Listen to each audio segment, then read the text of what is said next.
do with a portion of time here is tell you about 6 episodes in his career that I think illustrate things about his character and that nicely connect with the theme of this week, which is heroism, to the other things.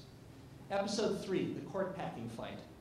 The backdrop, you may recall, is the Supreme Court decisions in 1934, 1935, and early 1936 invalidating various parts of the New Deal program, the National Recovery Act, the Agricultural Adjustment Act, and so forth. The court of 9 old men were standing in the way of the president, and the overwhelming majority that he had in both houses of Congress and the legislative program that they had passed to deal with the Depression.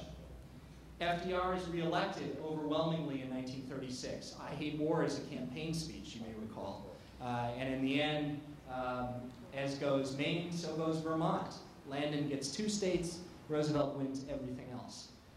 Flushed with victory, perhaps too flushed with victory, and filled with bad advice, and not from Bob Jackson, FDR in February of 1937 unveils what we know as his court packing plan.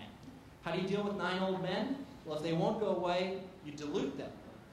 The statute Roosevelt proposed would have appointed a new justice for every justice over the age of 70 who did not retire during the next 6 months.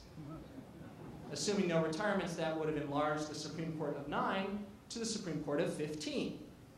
And you can think what Roosevelt nominees would have voted and think that that would have changed the invalidation of the New Deal problem that FDR was dealing with. All fine and straightforward, and we know that in hindsight. There's a problem, though, in how FDR explains this plan, which was hatched by his Attorney General, Homer Cummings, and not Jackson and other underlings of the Department of Justice.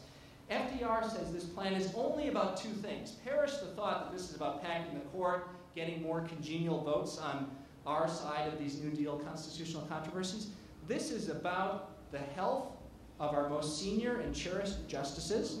We don't want those old gentlemen to have to work so hard, and new blood to share the load will be a good thing. Plus, they've fallen so far behind in their work that this will simply help the administration of the court and deal with its backlog. That is literally FDR's statement, his pitch, his explanation. And you know how to shovel stuff on the farms of Chautauqua County. I think you know how that went over with the American people. Jackson came to the fight late, after it was in trouble. And he testified in late March of 1937 to the truth of the plan. The truth of the plan is exactly as I've described, that the Supreme Court was standing in the way of the democratic will in the name of an overly restrictive reading of the Constitution. Now that's viewed by its critics and by everyone under the label as court packing. But the argument that Jackson makes, the argument that almost turns the debate, is an argument about judicial restraint. Because more judges on the Supreme Court, diluting these 9, will restrain the court. It will stop the court from getting in the way and invalidating the program that you, the people, have voted for, that they, the Congress, have enacted, that he, the President, has signed.